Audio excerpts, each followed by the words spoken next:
Assalamualaikum warahmatullahi wabarakatuh. Alhamdulillahirrabbilalamin. Nusana budiman sadonyo basuh kita balik dalam budaya alam Minangkabau membaki batang tarandam. Tak biasa tentunya Nusana itu akan membahas tarui hal-hal takai adik kita, adik yang kita cintai, adik Minangkabau, adik Minangkabau.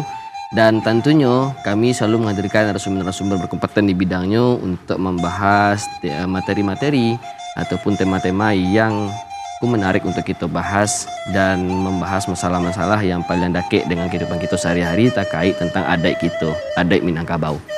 Nusana, tema kita kini adalah problema adat Salingka Nagari. Nah, itu tentunya bisa dikatakan tidak bisa bersifat universal wana, karena nama Salingka Nagari berarti oleh pahami itu batampek-tampek sesuai kebijakan masing-masing tampek. Tapi iko kan kita bahas lebih jauh bahasa narasumber kita yang adalah dari studio bersama kami ada Mama Insinyur Surtaferi M. Hum Mak Datu Rajo Panghulu selaku tokoh adat Minangkabau. Assalamualaikum, selamat sore Mak Datu. Selamat sore, Assalamualaikum warahmatullahi wabarakatuh. Bagaimana Mak? Alhamdulillah sehat. Alhamdulillah. Baru gitu ya Mak ya, Bas Duo. Iya, tapi mudah-mudahan Insya Allah satari ke depannya. Insya Allah. Aduh, Mak. Ya. Mak di pertemuan kita kini kok sesuai tema yang kami sampaikan tadi di awal. Ya. Pembahasan kita kok mungkin jarang kita bahas secara terkhusus sebagai sesi. Tapi lah pernah disinggung-singgung di pembahasan sebelumnya terkait macam-macam adat, ada adat nasabana adat, adat interadatkan, ada istiadat, kemudian adat nan diadatkan dan ya ada istiadat itu Mak ya. Sampai termasuk beko ada adat Salingka Nagari di dalam itu. Tapi kami ingin tahu lebih jauh kini kok Mak bahasa Mama. Adat Salingka Nagari. Sebelum masuk ke problem Mak, siap tema mana? Adat Salingka Nagari itu apa Mak? Perlu majelian ya. Iya lah Mak. Encak wajah dari sinan dulu Mak. Iya boleh. Itu sangat mendasar lah istilahnya kan. Kami yang muda mungkin masih kabu aku Mak itu. Nah, dek kami mungkin literasi lah kurang. Pelajaran mungkin nak usuh lagi. Guru pun kini lah payah. Ada pi payah usuh. Nah itu Mak. Nah, kadang-kadang ada situ yang tidak ada Matu kami kadang ingin tahu cuma mencari itu nan payah. Nah kini dia sebut Mama ancak kami tahu dari sahabat dari bawah mana adat Salingka Nagari itu apa Mak? Insya Allah mudah-mudahan bisa kita bantu untuk memberikan gambaran tentang adat Salingka Nagari. Secara umum kalau kita berpikir Nagari adalah satu unit yang ada di Minangkabau. Unit yang ada di Minangkabau dan secara adat dia sudah terstruktur dari dulunya. Ya kan, sudah terstruktur. Cuman prinsip dasarnya secara filosofis adat Salingka Nagari itu menganut nilai-nilai atau karakter, ya kan? Karakter di masing-masing nagari. Ya kan? Tapi secara prinsip dasar dari adat Minangkabau, terutama kita melihat dari sisi adat Nambuah Senta dan adat Nambuah Mati. Nah, kalau adat Nambuah Mati secara menyeluruh itu hampir sama, ya kan? Tapi kalau adat Babuah Senta itu akan terjadi perbedaan. Itu kultur atau kata orang lain adat istiadat. Nah, itu salah satu bentuk pemahaman yang kadang-kadang campur aduk. Ya kan? Dan kadang mungkin ini berbantuan tua istilahnya antara cek nagari dengan nagari yang lain. Seolah-olah seperti bisa jadi, tapi sinkronisasi itu kalau ada bagi nenek mama atau bagi kita berinteraksi secara sosial itu akan dicarikan titik temu. Contoh, misalnya kalau kita bicara adat Babuah Sinta tadi ya. Contohnya proses perkawinan. Itu kan dicarikan titik temunya. Ba'a adat di negari A, ba'a adat negari B. Ba'a adat istiadatnya, ba'a kebiasaan yang dibawakannya. Nah akhirnya akan dicari titik temunya. Dengan adanya titik temu sehingga terjadilah perkawinan antar negari. Kalau dulu orang kawin antar suku di negari itu. Nah sekarang sudah muncul itu. Nah itu kalau balik ke judul kita, itu nanti jadi problema dia. Di satu sisi. Ketika nagari sama nagari yang berhubungan ataupun melakukan perkawinan ya Mak. Jadi kita lihat dari kondisi tadi, nagari itu kalau secara wilayah dia itu disyaratkan awal-awalnya terbentuk nagari itu secara teritorial, ada di istilah adat disebutkan nagari itu babalai bambu saji, ya kan, babalai bambu saji, baiku bakoto, ikukoto, palokoto atau tangakoto. Gitu. Nah, itu asal muasalnya. Jadi ada suatu bentuk secara secara implisit digambarkan seperti itu. Bahkan ada yang lebih luas lagi, Pandam Pekuburan yang di dalam satu nagari itu ada juga yang Pandam Pekuburan persukuan, ada juga Pandam. Jadi syarat-syarat itu terpenuhi untuk komunitas satu nagari gitu. Apa yang saya bilang tadi, karakter dari satu nagari itu dari sisi adat Babua Mati, di mana contohnya kesamaannya? Contoh, di setiap nagari kalau tadi contohnya perkawinan, setiap nagari itu akan melakukan perkawinan yang hal pokoknya apa? Adalah ijab kabul. Iya kan? Ijab kabul. Di luar ijab kabul itu sesuatu yang sudah sifatnya ke kultur. Ya kan, ke budaya. Tapi yang prinsipnya apa? Adalah ijab kabul, sah perkawinan. Perlu nggak pesta? Di lain sisi perlu, di lain sisi tidak perlu. Karena yang wajibnya sudah terpenuhi. Ya kan? Nah, begitu juga contohnya kematian. Di seluruh Minangkabau, ya kan? Kematian itu ada namanya proses penyelenggaraan atau penyelenggaraan mayat, penguburan mayat, mulai dari sholat, mandikan, sholat, itu sama seluruhnya. Itu boleh katakan nilai adat yang berbuah mati, contohnya. Tapi ada di lain nagari, pada saat kematian ada mereka memasak-masak. Nah, itu sudah kultur di salah satu tempat. Tapi yang hal prinsip yang pokok tadi, nilai yang pokoknya apa? Menyelenggarakan mayat dari A sampai Z, dan itu malah jadi fardu kifayah berlaku di seluruh Sumatera Barat. Kenapa? Kembali kita ke filsafat adat. Adat berseni syarat berseni kitabullah. Sama enggak? Sama. Tapi yang ekses dari prinsip Babua Mati tadi itu yang kita sebut Babua Senta, dia akan menyesuaikan. Jadi hal pokoknya sudah berjalan, itu yang lebih penting. Nah, problema sekarang orang kadang-kadang memaksakan. Kalau tidak beralih awak kok condo dorang wah malu awak. Itu yang muncul. Tapi hal yang prinsip dalam agama kan bukan beralihnya. Hal yang mengalami ijab kabulnya. Di dalam penyelenggaraan mayat juga kan prosesi dalam penguburan mayat, penyelenggaraan mayat. Bukan masak-masaknya. Ya kan? Nah, itu salah satu contoh dari keadaan yang terjadi di masyarakat kita. Nah, disitulah kita mengatakan nanti situ timbul problema. Ya kan? Kalau kita tidak mampu gimana? Coba. Tentu terpaksa ada yang dia ada disilakan bully menggadai. Atau ada orang kadang meminjam ke tetangga. Bahkan pun secara modern sekarang orang beralih. Apakah yang budaya itu bisa kita geser? Bisa. Daripada dan para lain anak dan koncak dan seluruhnya dijadiin modal aja. Ya kan? Bisanya untuk masa depan. Beralih sekian puluh jutanya kan gitu. Ada yang berpikir begitu.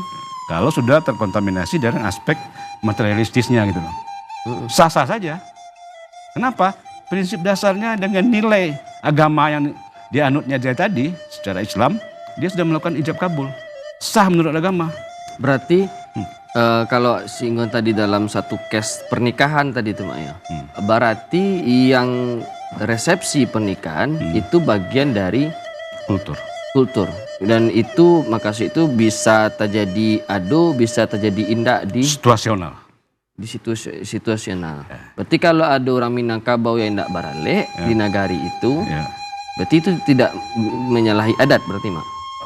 Situasional sifatnya. Ya kan, menyalahi adat tidak, tapi menyalahi kulturnya mereka. Rasa malu yang muncul. Kalau rasa malu, kalau secara psikologi masyarakat, sosial kemasyarakatan kita nggak mampu. Mana yang lebih baik? Kita meminjam hutang, mencari hutang daripada kita memaksakan diri. Ya kan? Kan lebih bersiko. Disitulah letak problemnya. Ya kan? Bahkan pun dalam satu kondisi adat boleh menggadai. Itu alasan itu. Ya kan? Apakah itu yang dituntut adat? Enggak. Adat itu universal. Ya kan? Universal dan bisa. Dulu orang ada beralih berkomunikasi secara adat di rumah gadang, ya kan, anak kampung kan baru sewak ini ya kan, sudah terjadi dia. Kalau sekarang kan pestanya ini yang jadi persoalan, ya kan, dengan nilai yang relatif besar. Nah itu persoalan. Berarti kalau saya lihat balik ke persoalan pernikahan barale tadi, barale yang menjadi adat salingkan nagari itu mandoa itu apakah bagian dari barale atau tidak, Mak? Barale yang istilah barale kampung tadi, mandoa tadi itu, apakah itu bagian dari resepsi atau itu bagian dari adat yang babu hua mati? Babu Sinta itu. Babu Sinta. Babu matinya hanya ijab kabul. Ijab kabul. Karena itu yang dituntun oleh agama Islam kita, agama Islam. Iya kan? Kalau kita larikan ke filsafat adat bahasa Indonesia, salat kita dulu terletaknya di situ. Kemudian kalau misalnya ada yang barale misalnya, Mak, kok apakah ada salingka problema ada salingka nagari kok berlaku dengan perkawinan antara nagari, katakanlah nagari rantau di luar Sumbar, di luar daerah yang ada Minangkabau, katakanlah Jawa misalnya. Nyu punyolo adeknya. Waktu di situ kan ada adeknya. Kemudian Mak sampaikan tadi, wak kan mencari kesepakatan bersama tuh antara dua adek, kayak itu kan terjadi adek problema adek salingka nagari tadi. Kalau misalnya ternyata, mohon maaf menyebut, Mak, secara mungkin pakaian antara awak dengan pihak lain, pihak sedusana awak yang di Jawa kan berbeda. Dan dewa baju kuruang, kemudian baju kuruang, basuntiang segala macam. Sedangkan di sini tidak baju kuruang doh, dan standarnya pun berbeda.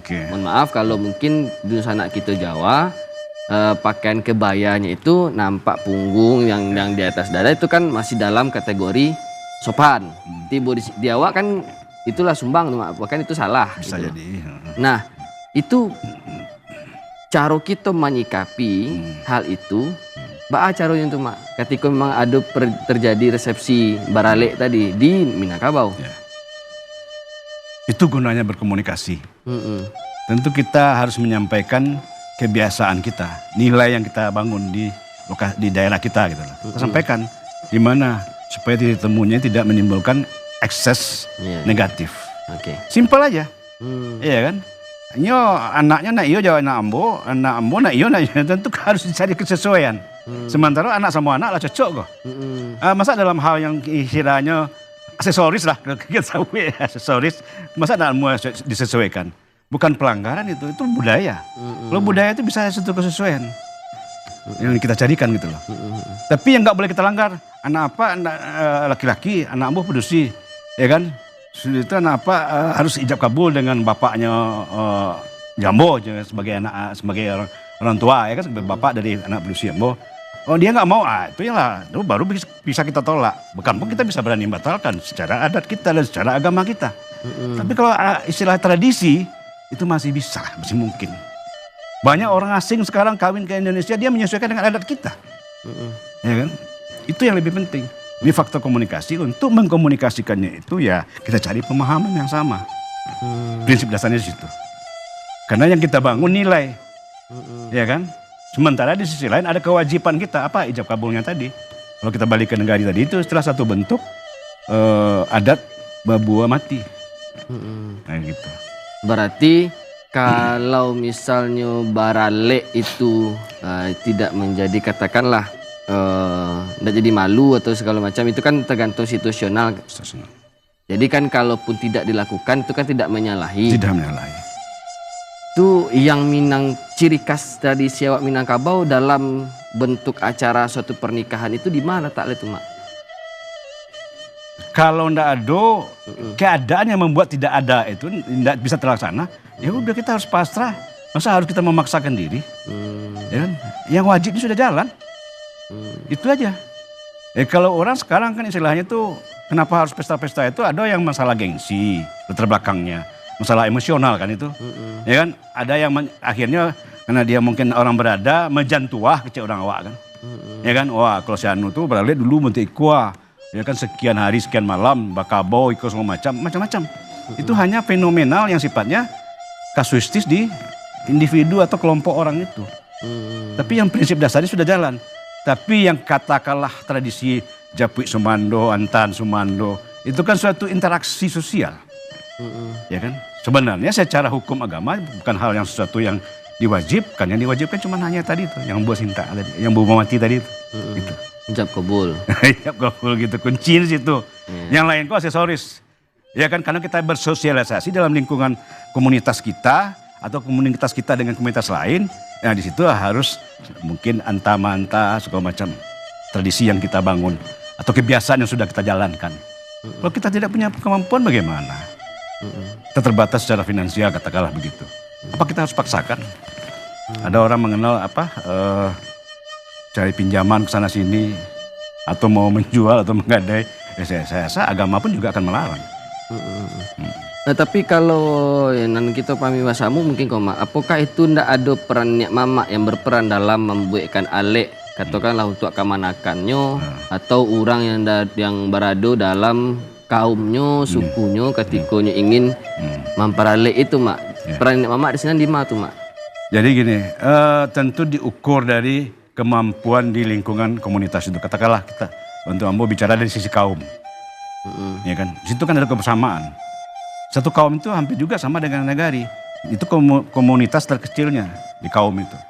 Ya kan, secara hukum adat, ya kan. Prinsip dasarnya apa? Sacio bayam sadanciang mbak basi. Ya kan, keilis lantagala, susah sama susah atau terungkui sama makan tanah, tertelantang sama makan ambun. Jadi kesusahan itu dibicarakan bersama.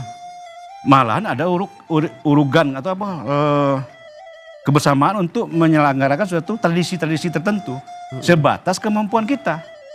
Jadi sudahlah mama aku menjual sawah atau menggadai sawah untuk kemenakannya itu tidak rancak. Dan itu diajarkan di agama, di apa? Di adat gitu. Nah, itu memaksakan diri sesuai dengan kemampuan si orang tua, kemampuan dari komunitas kita tadi itu. Misalnya ang lewiti gini macam embok kemenakan embok kan. Bantu lah kok balik wah. Ya kan? Bu ete kok padiwa sa musim kini kok gunung tuh iko banyak caranya. Ya. Tapi yang tidak boleh tadi itu apa? Memaksakan diri. Sejauh ada kemampuan seperti itu ya kenapa tidak? Dan itu budaya yang kita juga harus pertahankan karena ada nilai-nilai juga di situ. Ya kan, nilai-nilai sosial, interaksi segala macam, tapi yang tidak boleh berlebihannya. Ya kan, euforianya jangan. Dan itu tidak diajarkan oleh adat. Ya kan, memusuhan dulu ada anak kebarale kan, kok macam tua lah bahasa tadi. Nah, kira-kira begitu.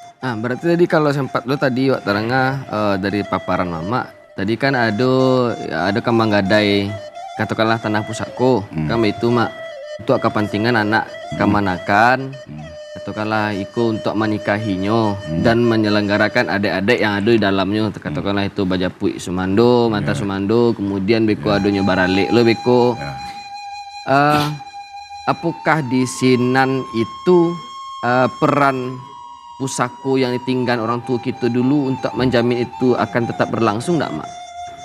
Maksud berlangsungnya seperti apa? Biar adik kita ndak usang, biar adik kita ndak lupa, makanya mungkin dulu kan pusako itu diadakan salah satu kan kalau memang tapasu memang harus jaga adik iko, demi iko terjalankan, maka bolehlah diambil jalan seperti itu menggadaikan tanah pusako ko yang penting yo adik awak tetap jalan dan malu kita tetap terjago sakaum di mata orang banyak. Apakah ndak bisa berfungsi mode itu tanah pusako yang ada mak? Bisa, tapi belum tentu juga nggak bisa gitu. Kita bicara problema kan ini, ya kan? Problema ya kan. Ada selingkah nagari. Ada selingkah nagari. Kalau kita menggadai itu kan sudah memaksakan diri. Kenapa tidak kita himpun dulu, misalnya kita punya anggota keluarga, ada gak 10 orang atau 20 orang, masih bisa berpartisipasi nggak? Sementara yang kita mau gadaikan tadi itu masih berproduksi nggak? Ya kan? Kalau masih berproduksi kan bisa kita itu kan. Nah satu, yang kedua, fenomena yang terjadi sekarang atau problema yang ada sekarang, menggadai itu juga definisinya nggak jelas. Ada yang pegang gadai, ada yang gadai. Ini gadai yang mana? Kita banding lagi dengan sistem kita kredit ke bank, coba, ya kan? Belum lagi kita bicara halal haramnya atau ribanya kan. Ini lebih kompleks gitu loh. Iya kan? Nah, di dalam adat itu ada sebutan boleh menggadai, tapi pada dasarnya hakikinya sebaiknya nggak terjadi. Kenapa? Rumah gadang itu barengkiang dia. Ketirisan. Nah, di rangkiang itu ada bagian-bagiannya, ya kan? Untuk operasional, untuk kabania. Kacio-nya nih mama. Kacio-nya. Karena itu tidak berlangsung sekarang, inilah jalan solusinya. Sebenarnya gimana? Apa itu pelanggaran atau apa itu tidak masalah? Kenapa kita nggak kembali kepada prinsip? Karena apa? Ada latar belakang. Harta pusako dibagi-bagi sehingga tidak menjadi satu kesatuan lagi. Tidak sacio bayam lagi. Nggak sedang ciang babasi mereka lagi. Udah nafsi-nafsi dia dalam keluarga. Itulah muncul hal-hal seperti itu. Di Paluna anunya kok apa kok? Ya udah nggak ada istilah lucu ya kan. Sebenarnya dasarnya dari sisi adat itu dibolehkan tapi sebaiknya tidak terjadi. Ya kan? Kasarnya itu kalau kita bandingkan dengan kita minjam duit ke bank gimana? Saya punya sawah. Hasilnya sekian ratus ribu atau sekian ratus juta per bulan. Gimana? Atau anak saya makan di situ. Sekarang saya gadaikan, ini borohnya. Kalau ke bank kita boroh cuma surat. Ini masih bisa produksi. Coba dari bahasa rasional kita aja, ya belum kita bicara soal agama di sini. Dari rasional kita aja sudah nggak masuk. Ya kan? Nah makanya prinsip gadai pun juga masih perlu kita kaji ulang. Ada yang pogang gadai, ada istilah yang lebih kasar lagi. Pogang gadai itu istilahnya tuh gadainya sebesar-besarnya, seakan-akan itu adalah dia menjual gitu. Untuk diplesetkan, itu memang terjadi. Dan itu fenomena, dan itu problem. Tapi kita bicara cash, tidak semua terjadi seperti itu. Kira-kira gitu. Jadi mak, tadi kok ada selingkah nagari dalam bentuk pernikahan. Kira-kira mak, dalam ada selingkah nagari, kok problem-problem apa sih yang terjadi itu mak? Yang tadi itu salah satu yang kita lihat di dalam perkembangan sehari-hari itu, ya kan, dari waktu ke waktu sudah itu interaksi sosialnya di dalam keluarga kaum itu tidak terjadi secara secara real lagi, secara kadang-kadang anak kalau kata bapak, ya kan, mama kan kita tahu, kadang-kadang kita tahu apalagi ya kan, sementara kalau di zaman dulu peran nenek mama dalam proses perkawinan itu dari A sampai Z. Ya kan? Paling tidak untuk mencarikan jodoh kah, atau mungkin untuk berkomunikasi dengan pihak calon ya kan, calon bisan atau apakah. Kenapa? Kembali ke sistem adat kita, kedudukan Sumando walaupun bapaknya dia. Walaupun ya sekarang itu terjadi penyimpangan. Kadang-kadang mama aku lah tahu lah dujung saya lah barang masak saya doanya. Aduh, terjadi seperti itu. Dan itu masalah sebenarnya dari sisi adat. Tapi dari sisi perkawinan, enggak juga. Karena itu tidak berlangsung seperti yang kita maksud awal tadi. Apa yang terjadi awal tadi? Ya proses akad nikahnya jalan kok. Tapi dari sisi moral adatnya agak sedikit terganggu. Ya kan? Kadang-kadang akhirnya karena perkawinan ini, ya ini akhirnya agak kurang harmonis jadinya gitu kan. Nah disitulah letaknya keharmonisan, harga menghargai. Di situ ada harga mama, di situ harga penghulu, ya kan? Di situ ada kedudukannya seorang bapak yang statusnya Sumando di rumah itu. Nah tentu ini yang harus dibangun, ya pola komunikasi ini. Ya kan? Salah satu caranya gimana? Harta pusako peran itu. Jadi harta pusako itu bukan hanya kita ambil hasilnya aja, itu materi untuk berkomunikasi. Pia tahun kini kasawa le rencana hasil kapadi kau nak. Atau yang bertanya, kenakan, pergi ke sawah enggak? Cari padi, dan makan banci. Itu salah satu materi komunikasi. Dari bubue itu memang fakta. Ada yang bubue balai sehatnya, tentu bahasa basi no. Tapi kalau itu apa faktanya seperti itu, ya kan? Dan itu akhirnya harta pusako itu enggak boleh agak dikomunikasikan lah. Nah, itu salah satu problema juga. Jadi itu menarik kok mak. Tapi kita tahan dulu diskusi kita di Maya. Dan Dusanak Budiman Sadonyo, jangan kama-kama, tetap bersama kami dalam Budaya Alam Minangkabau Memaki Batang Tarandam.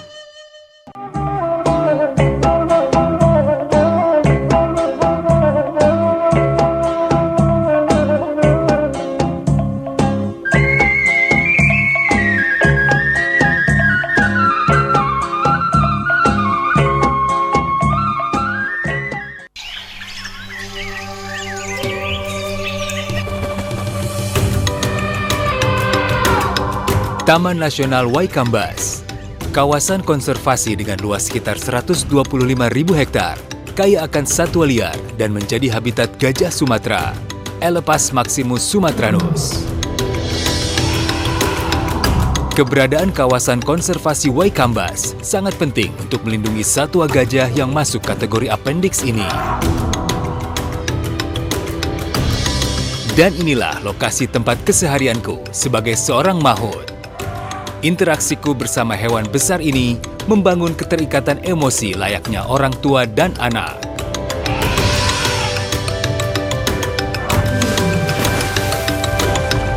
Gajah merupakan hewan sosial yang cerdas dan memiliki ingatan yang kuat.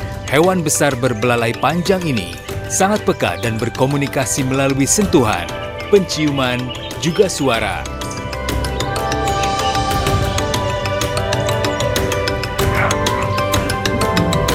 Konflik gajah dengan manusia, penyusutan hutan habitat alami gajah, dan perdagangan gading ilegal menyebabkan gajah diambang kepunahan. Satu pesanku, hidup berdampingan dengan gajah, cegah kepunahan.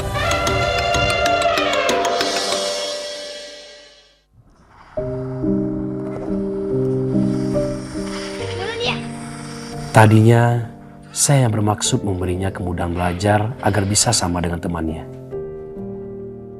Pada akhirnya, semua menjadi berlebihan. Ia kecanduan.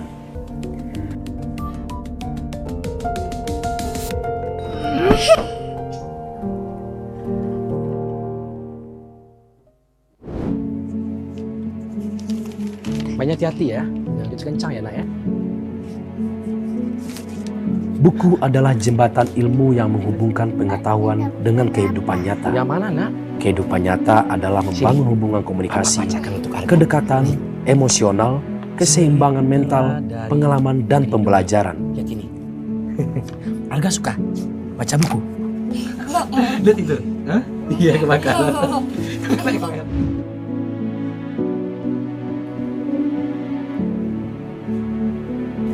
Literasi membawa kita dari ketidaktahuan menjadi tahu. Literasi bukan hanya baca tulis, tapi kemampuan dalam menganalisa dan mengerti dengan apa yang ia baca.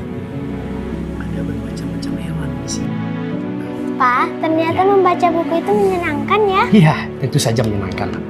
Tentu saja. Dan kamu harus belajar yang rajin ya. Bapak akan lebih banyak meluangkan waktu bersamamu untuk membaca buku.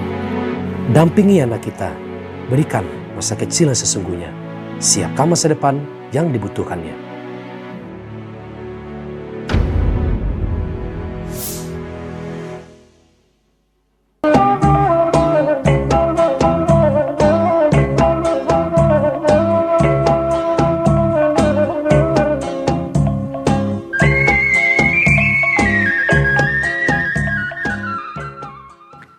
Terima kasih Dusan Budiman Sadonyo masih bersama kami dalam Budaya Alam Minangkabau memaki Batang Terandam. Tema kita kini ko adalah problema adat Salingka Negari. Tadi lah kita bahas saketek bahasamu narasumber kita ada Mak Insinyur Surtaferi M Hum Mak Datuk Raja Panghulu.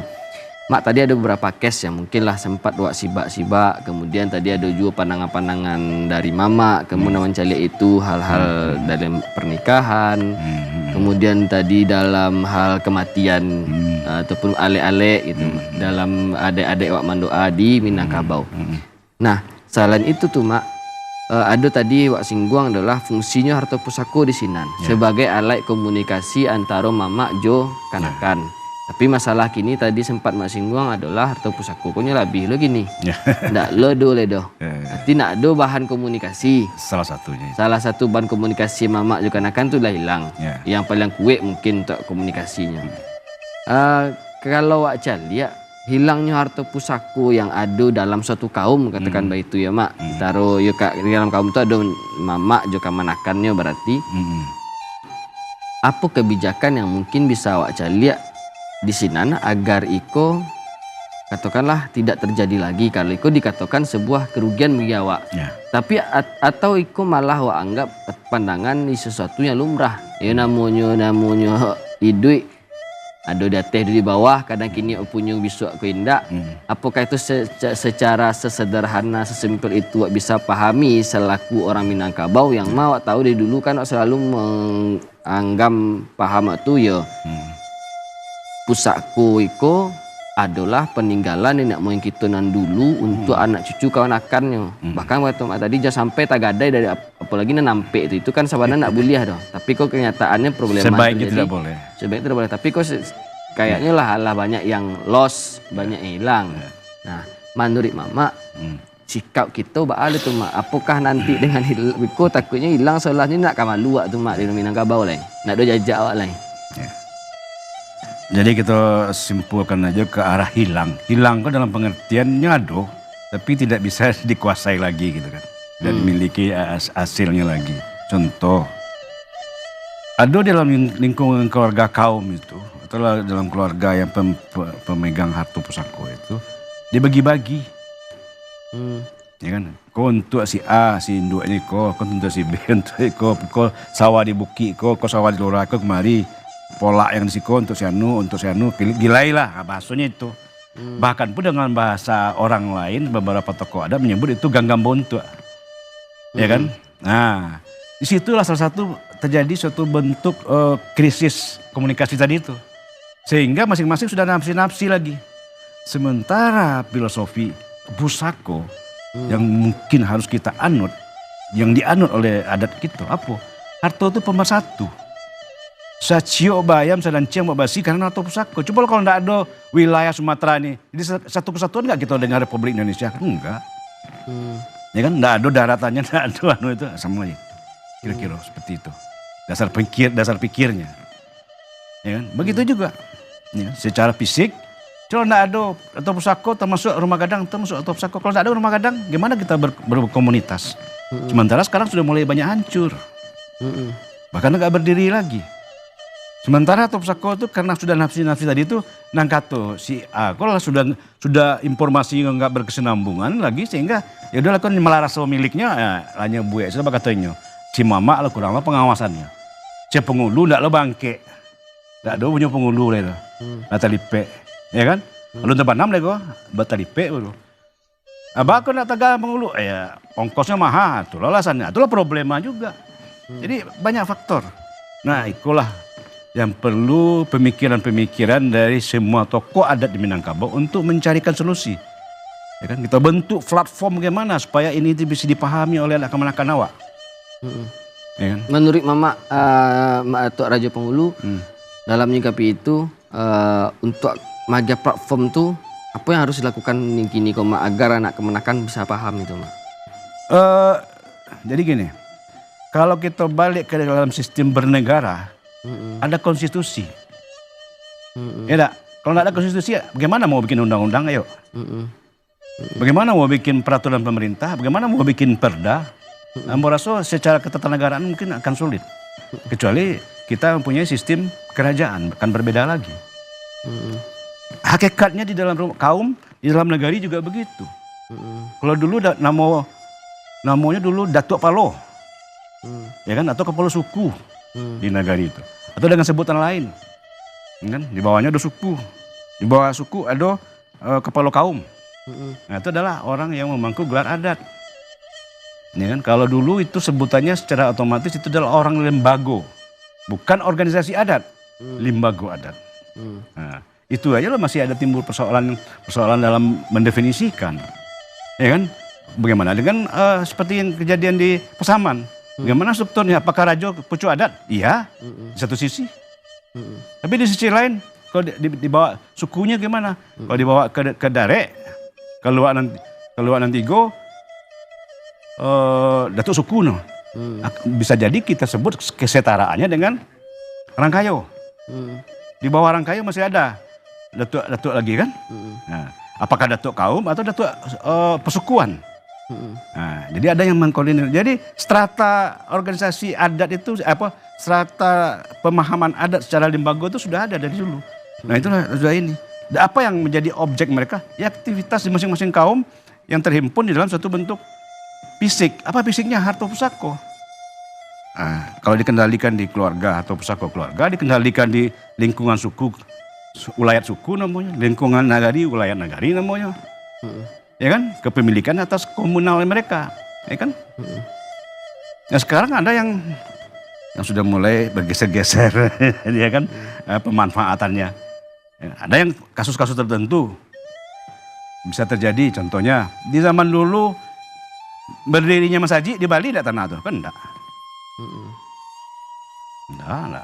Pasti partisipasi salah satu kaum. Pasti berpartisipasi di situ orang suku. Misalnya Tagak di suku Ceniago, Mas Haji kok. Teritorial Ceniago. Berarti dalam nagari berperan pula lah nenek mama nagari. Di situ ada kebersamaan. Ya kan? Tahu-tahu sekarang digugat orang. Kalau digugat orang, lihat dulu historisnya. Benar nggak proses peralihan pengelolaannya? Bukan peralihan hak ya, peralihan pengelolaannya. Kalau hak milik, karena itu diwariskan juga untuk anak cucu kita. Dan lahan masjid nggak bisa juga jual. Nah disitulah letaknya salah satu fungsi atau pusako. Sosial di dalam kaum, sosial dalam persukuan, sosial dalam bernagari. Ya kan? Jadi kalau fungsinya untuk kemaslahatan, itu akan lebih diutamakan di orang Minang. Ada filosofi yang menyebutkan anak dagang lalu. Di Rangkian itu salah satu simbolnya menyiapkan bekal untuk anak dagang. Ada padi cadangan di situ untuk dagang lalu. Untuk tamu. Sementara kita bagaimana? Berarti di situ ada beberapa fungsi-fungsi tabungan produksi harta pusako kita di Rangkian. Umumnya dulu ampe Rangkian. Nah itulah contoh dari kondisi pemanfaatan atau solusi. Sekarang kita berpikir solusinya. Apa solusinya? Kalau di Ambo secara paham Ambo dalam sebagai pemangku adat di nagari Ambo, di kaum Ambo, kuncinya disatukan. Yang dibagi hasilnya. Nah hasil yang dibagi itulah yang bagi Ambo, itu yang ganggam bontua. Ganggam itu sesuatu yang bisa ditakar. Bukan sawah. Kalau sawah dibagi di bontua-bontuan itu tidak akan muncul nilai keadilan. Kenapa? Iko di tapi batang iya. Siko di kaki buki, tapi tang iya kok kalau gelodo nyanyiin ini nak makan ya doh. Ini bontuan ke produksi A namanya, siko produksi B contohnya. Ya, luasnya pasti juga nggak sama. Apakah muncul situ kalau kita nilai secara materi adil nggak tuh situ? Enggak. Tapi kalau bagi gantangnya sama, kilonya sama, misalnya kalau kita bagi sama gitu kan, hasilnya itu yang sebenarnya dituntut oleh adat itu. Keadilan dalam kebersamaan itu adalah sama-sama dimakan kalau ada, sama-sama indak kalau indak. Nah itulah saya kemudian serang kemudian serang kodayong, kayak dia serang tak kalah. Ya kan, tertumpi semua makan tanah. Hasil akhirnya yang dibagi untuk ganggam bontua. Ya, makanya bukan bahan bakunya. Bukan. Apalagi material tidak menilai. Kecil kita bicara di situ adil. Kecil. Tertutup kita bicara. Kalau bagi kamu pribadi sulit untuk memahami itu tersebut adil. Sementara harta pusaka itu adalah memenuhi kriteria keadilan. Dalam sistem kekeluargaan di Minangkabau. Apa tuh mak kriteria keadilan yang dipenuhi oleh harta pusako di sini? Itu tadi. Ado sama dimakan, enggak semua dicari. Tertungkui semua makan tanah, terlantang makan ya, sama. Jadi enggak mau ada kalau karena bergelodo sawahnya kan. Nah, itulah nasibnya enggak bisa kita dalam masyarakat seperti itu. Kepedulian kita di mana? Berarti kalau ada tandi katakanlah bahan baku tadi ya mak yo, tanah di buki. Sama tanah tapi ya iya. Berarti cik saya pengelolanya mamaknya nggak usah dibagi-bagi gitu. Itulah tugasnya mamak-mamak dulu. Di bawah kendali penghulunya. Saya ada mamak gak 3 orang atau cik, itulah gunanya untuk mengendalikan itu. Sehingga dalam proses produksi pun sebenarnya dulu itu diatur. Sehingga rolling diatur, sehingga padi itu setiap misalnya di lurah iko panennya bulan Juli, kok di siko bulan Desember gitu loh. Jadi rolling produksi itu. Ya kan? Dan itu juga akan berlaku di persukuan, akan berlaku juga di negari. Ternyata dalam keilmuan tanam menanam di sistem pangan memang itu yang lebih bagus untuk menghindari hama penyakit tanaman. Nah, itu. Jadi di rolling. Dari sisi produksi ya, kalau sama-sama produksi demand-nya akan berpengaruh. Berarti beko peran mamak katakanlah mamak kaum itu yang panjawek warih itu Berarti bekonyo akan bisa lo membagi anak kemanakannya untuk mengelola yang petak-petak bagian harta pusako itu mak. Bisa. Membagi karajo. Jadi Bisa. beko kalau lah nyo hasilkan, beko lah berhasil, ada hasil masing-masing. Ya. Itu beko dibawa ke rumah gadang. Mm. Beko mamak lah yang membagi. Gitu mak.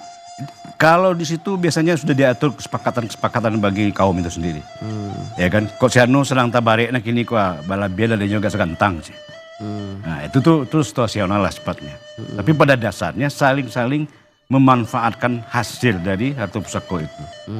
Kalau terlebih kemari dalam kondisi hasil itu sifatnya lah udah toleransi di antara internalnya mereka.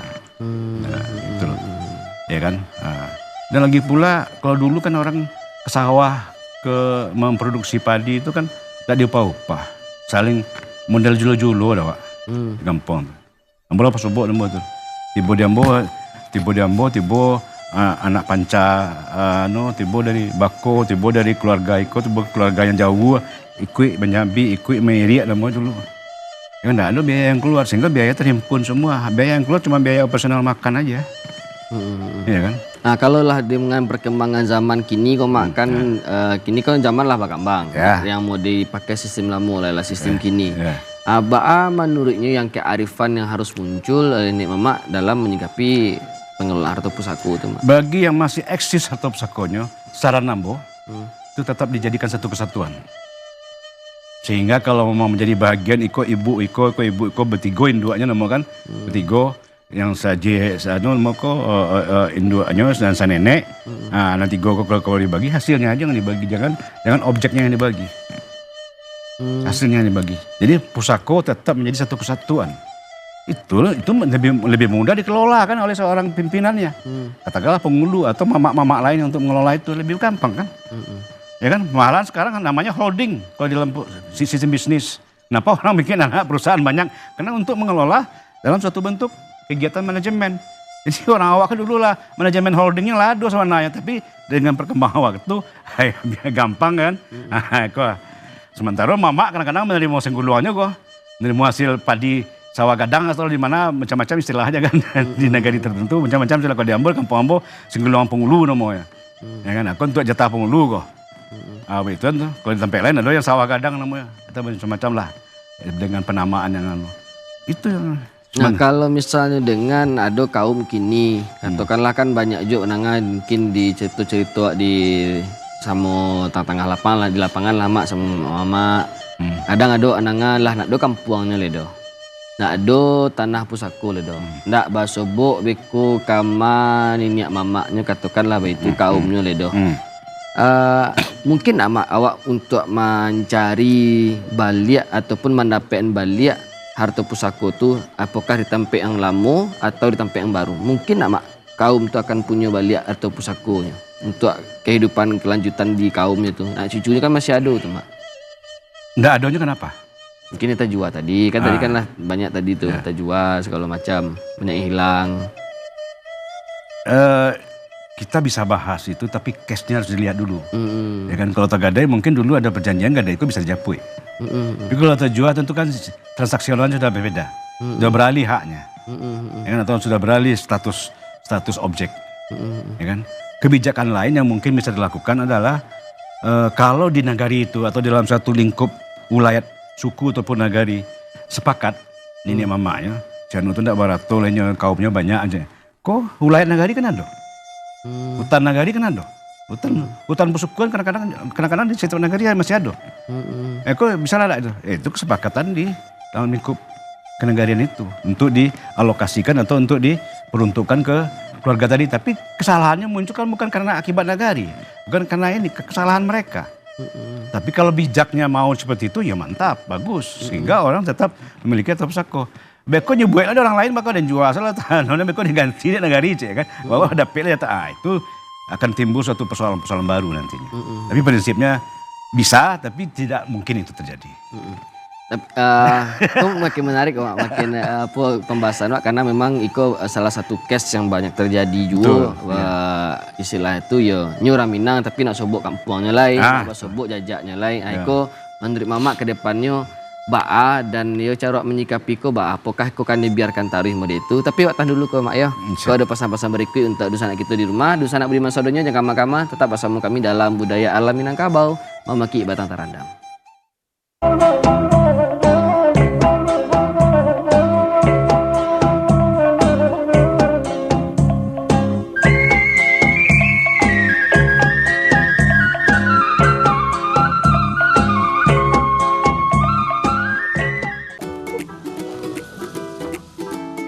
Sayang, Nundi, maaf bana aku yang lambe aku panjang bana antriannya tadi dek kamu. Mengalo menangis gayang. Kamu jelek lah kak, aku siap baca-baca berita tentang stunting Indonesia dek kamu. Takut lo kok terjadi di anak lo yang. Pasti mama banyak lo yang maraton ibu hati kayak aku yang. Kalau apa-apa kayak kamu malu gak tahu tentang koko. Onde yang balu nak tahu, kamu tuh jangan sembarang menyecek sayang. Karaju aku pagi, siang, malam, sore, sanju, subuh. Itu tuh DA deh kamu. Untuk memikian gizi anak yang di dalam paru kamu tuh mah. Sampai nyola lagi ya lo. Kebutuhan proteinnya aku pikian, kebutuhan asinya sampai-sampai gizi aku nak tapi pikian dak kuledo. Aku kerja demi kamu, jo demi anak ge mayang. Dak inget kamu, aku yang aktif mengawalan kamu cek kehamilan.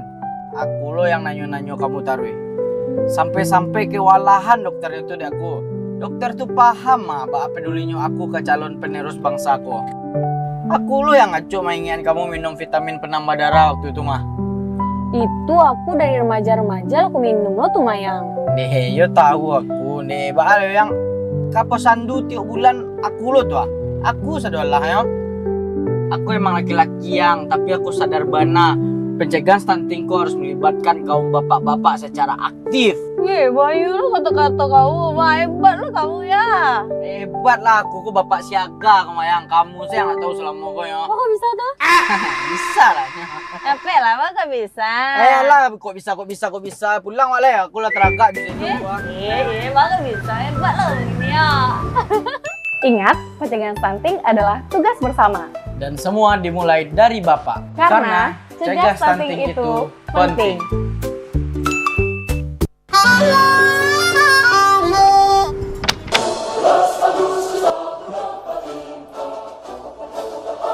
Good ya mas.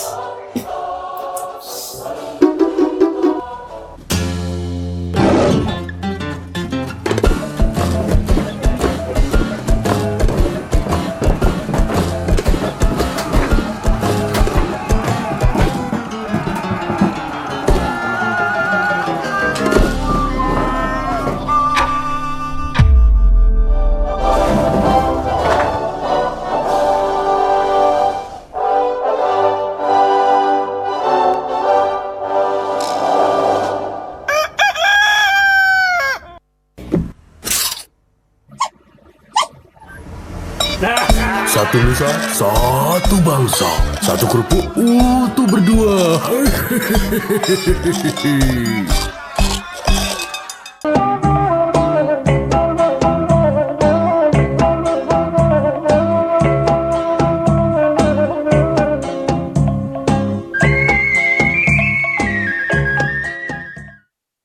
Terima kasih Dusanak masih bersama kami dalam budaya alam Minangkabau memaki batang tarandam dengan topik bahasan kita kini ko adalah problema adek salingkan nagari. Tadi ko makin menarik pembahasan kita sampai tadi ko adonyo suatu kaum dalam satu nagari itu katakanlah hilang pusako kaumnya ataupun pusakonyo yang ndak ada lain. Nah, apakah ada upaya balik untuk mendapat anak? Kau kan kita bahas tarikh bersama mamak kita dalam kesempatan ini. Kau ada Mamak Insinyur Surtaferi M. Hum Mak Datuk Raja Panghulu selaku tokoh adat di Minangkabau. Mak, walanjeng kita pembahasan itu Mak.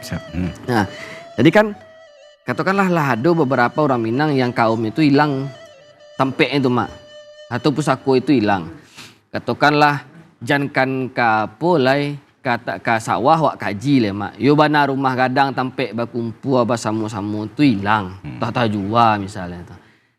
Kurang itu kan paling ndak kesnya paling ndak orang Karayo tu pulang kampung. Tu kamarnya beko bakumpul sama-sama. Dicaliak beko tu ke tampek pulang tu beko tu lah batagak lo katakanlah hotel di sinan kiranya. Nemu ke hotel tu tak mungkin lu baraso naik DT rumah gadang wak surang lu tinggal pi lalu membawa baju. Tentu masuk aja diterima wak ketika pulang tu bertanya nyo, Pak, kau 3 malam kau Pak. Kan itu bunyinya. Kan nak lama. Kau patang kau rasanya kau tanah kita kau. Bangunnya lah yo transaksi lah tadi katakan tu lapeh kepemilikan, lapeh segala macam. Awak pulang kampung kiranya awak meninggal kos di sini tu raso. Nak padiah raso gak tak padiah raso tu mak. Menurut mama menjadi pemenangan mode tu bagi kiro tu mak. Solusinya dek gitu. Ya mungkin dari mama sebagai selaku tokoh adik menjadi hal fenomena mode itu dia tu mak gitu. Ya kalau mendengar itu sadio. Jadi itu satu kesalahan atau penyimpangan yang terjadi sebelum-sebelumnya. Ya kenapa itu sampai terjual katakanlah gitu kan.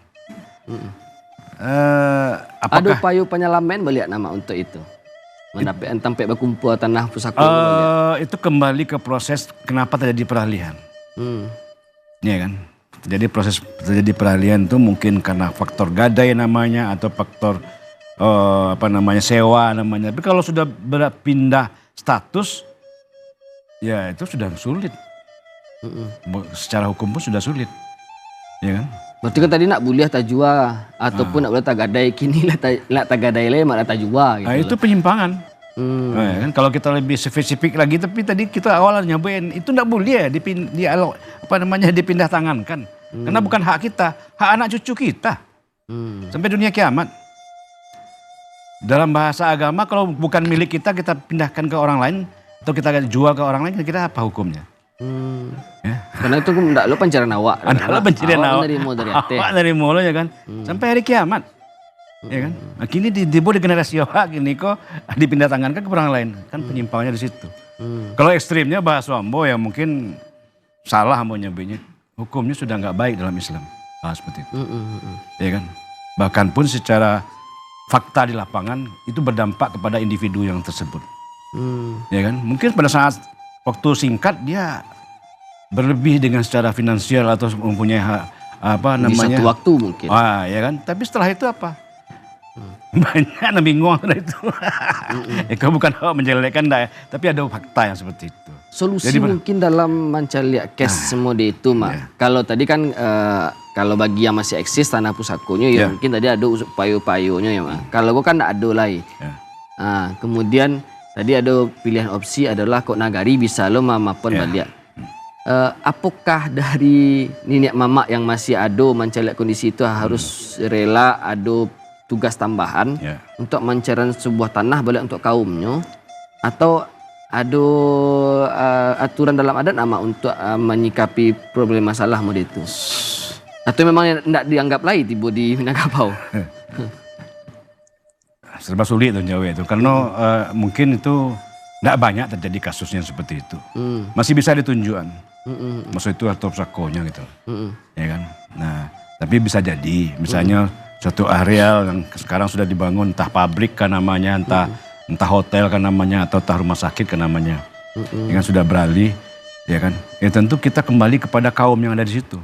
Masih punya mama, masih punya penghulu, masih punya bundo sako istilahnya kalau di Minang, dan produksi dan tuo atau produksi itu ibu-ibunya bunda kandungnya masih ada, terus kemenakannya lah, ya silakan bermanfaat. Kalau memang solusinya bagi mereka harus mengadakan, ya tinggal bicara dengan pihak nagari, pihak dengan pesukuan, dan enggak lahan yang bisa kami pakai, ya kan? Kenapa? Bisa jadi pada saat proses pengalihan itu ya maaf ngomong terlibat juga pihak pesukuan, terlibat juga pihak nagari.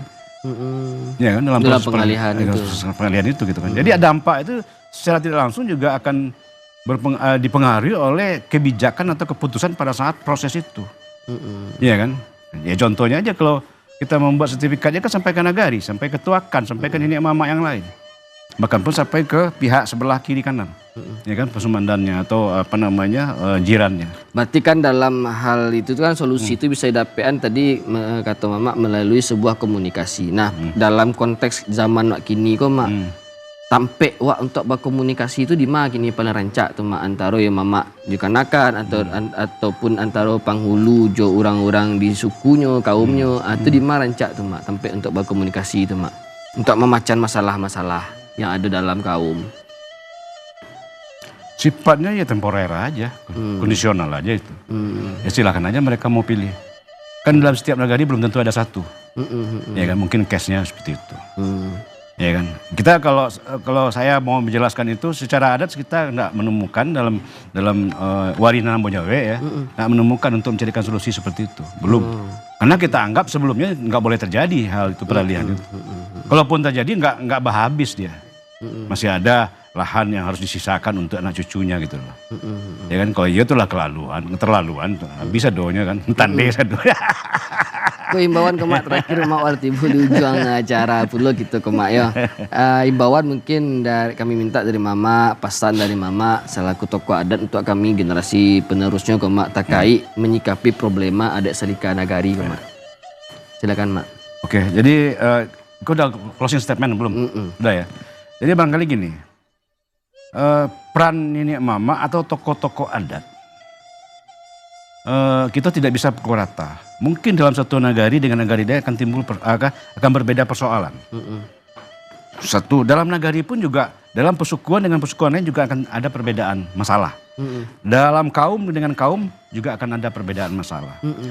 Yang prinsip sekarang ya mah ngomong ya, kita ini kadang-kadang sudah sering terjebak dengan euforia adat Minangkabau itu bagus.